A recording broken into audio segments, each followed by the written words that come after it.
Protests to mark the passing of a year since the horrific RG Kar Medical College and Hospital rape and murder case. It turned violent.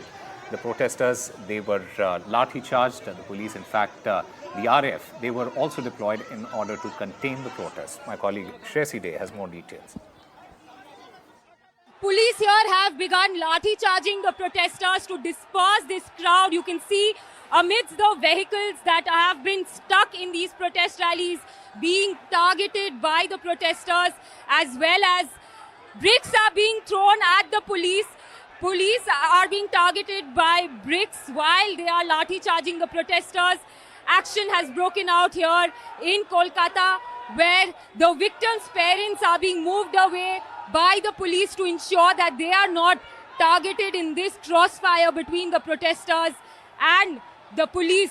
But here in Kolkata, violence has broken out as the protesters have gone violent, targeting the police here who have begun lathi charging.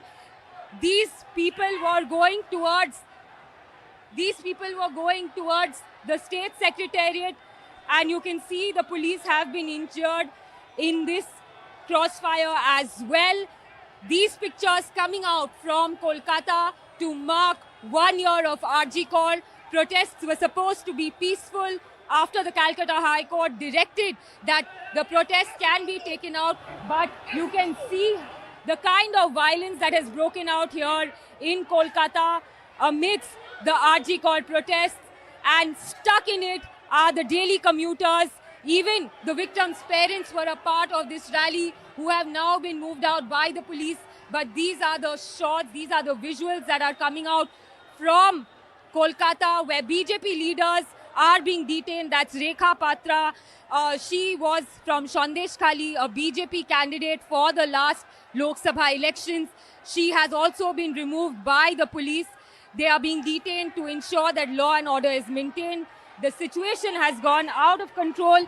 Here you can see a Kolkata police personnel being tended. She has sustained injury while she was trying to manage the crowd here. Protesters have climbed the cars which were stuck in the traffic. Absolute unruly scenes unfolding here in Kolkata, with protests once again being renewed against the state administration as the state marks 1 year of the RG Kar protests. With GD Shankar, Shresi Day for NDTV.